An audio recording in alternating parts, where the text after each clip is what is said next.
ஆண்டு காலம் அம்மா ஆட்சியிலும் அண்ணன் எடப்பாடியார் ஆட்சியிலும் ஒரு பைசா கூட புதிய வரிகள் எதுவும் போடவில்லை. கடுமையான கொரோனா இரண்டு முறை தாக்கிய போதும் எந்த வகையான வரியையும் எடப்பாடியார் அவர்கள் புதிதாக போடாமல் மக்களுக்கு தேவையான அனைத்து நன்மைகளையும் செய்தார்கள். ஆனால் இந்த 3.5 ஆண்டு கால திமுக ஆட்சியிலே இன்றைக்கு வரை 3,36,000 கோடி புதிதாக கடனையும் வாங்கியிருக்கிறார்கள். வரி போடாத துறையே இல்லை. இன்னும் 2 வரி தான் பாக்கி.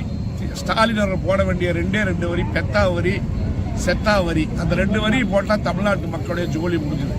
அந்த அளவுக்கு எல்லா வகையிலும் வரியை போட்டு உயர்த்தி தமிழக மக்களிடத்தில் விலைவாசி ஏற்றத்தை உருவாக்கி மிகப்பெரிய நெருக்கடியை உருவாக்கி இருக்கிற ஸ்டாலினுடைய ஆட்சிக்கு முடிவு கட்டுகிற வகையிலே அதிமுகவினுடைய பொதுச் செயலாளர் அண்ணன் எடப்பாடியாருடைய ஆணைப்படி இன்றைக்கு திருப்பூர் மாநகரிலே 50க்கு மேற்பட்ட இடங்களிலே ஆங்காங்கு 1000 பேர், இங்க எப்படி 1000 பேர் கூடியிருக்கிறார்களோ அதே போல காலை 8 மணியிலே இருந்து பொதுமக்கள், கட்சிக்காரர்கள் மட்டுமல்லாமல் பொதுமக்களும் சேர்ந்து ஒவ்வொரு இடத்திலும் 1000 பேர் சேர்ந்து இந்த ஆட்சிக்கு எதிர்ப்பாக தெருவிலே நின்று இங்கே மனித சங்கிலி போராட்டம் நடத்துகிறார்கள், கோஷம் போடுகிறார்கள். இதை உணர்ந்து ஸ்டாலின் இந்த ஆண்டு உயர்த்தி 6% வரியையாவது குறைக்க வேண்டும் என்பதை வேண்டுகோளாக வைக்கிறோம்.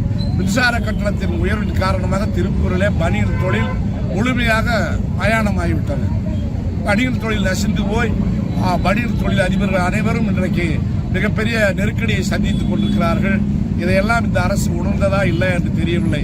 இங்கே இருக்கிற தொழில்களெல்லாம் நசிந்து போயிருக்கிற சூழ்நிலையில ஸ்டாலின் இதை கவனிப்பதற்கு எந்த ஏற்பாடும் செய்யாமல் இங்கே இருந்து அமெரிக்காவுக்கு சென்று தொழிலதிபர்களை இங்கே தமிழ்நாட்டுக்கு தொழில் தொடங்க வாருங்கள் என்று கேட்பது வேடிக்கை வினோதமாக இருக்கிறது. ஆனால் அதிமுக நிலைப்பாடு, அதிமுக அரசு என்பது தொழிலாளர்களுடைய அரசாக, தொழிலாளர்களுக்கு தேவையான நல்ல திட்டங்களை நிறைவேற்றுகிற அரசாக செயல்பட்டது. இன்றைய அரசு கார்ப்பரேட் அரசு, குடும்ப அரசு, வாரிசு அரசு. அதாவது கருணாநிதி என்றால் கருணாநிதிக்கு பின்னாலே ஸ்டாலின், ஸ்டாலினுக்கு பின்னாடி உதயநிதி, அடுத்து இன்ப நிதியை தூக்கி பிடிப்பதற்கும் திமுக காரர்கள் தயாராக இருக்க வேண்டும். இந்த சென்னை மெரினால நின்றாங்க. மக்களுக்கு பாதுகாப்பு தர வேண்டிய போலீஸ் முழுக்க முதலமைச்சர் ஸ்டாலினை சுற்றி நின்று விட்டதுனால மக்கள் பாதுகாப்பற்ற சூழ்நிலையிலே 5 உயிர்களை நாம் இழந்திருக்கிறோம். இன்னும் போக தான் தெரியும் எவ்வளவு பேர் உயிர் வந்திருக்காங்க என்பது. நாளை தினம் தான் அது முழுமையாக தெரியும். அதிமுக அமைச்சர் சொல்லியிருக்காரு. அதாவது அவங்க விருப்புக்கு தகுந்த மாதிரி பேசுறாங்க.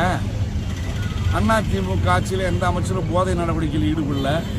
திமுக ஆட்சியில் தான் சாதிக் பாஷா என்கிற ஒரு திமுக முக்கிய புள்ளி ஸ்டாலின் குடும்பத்துக்கு, உதயநிதி குடும்பத்துக்கு மிகவும் வேண்டியவர் ஜாஃபர் சாதிக் என்பவர் மிகப்பெரிய அளவில், உலக அளவில், இன்டர்நேஷனல் லெவலில் போதைப் பொருள் கடத்தலில் ஈடுபட்டார்.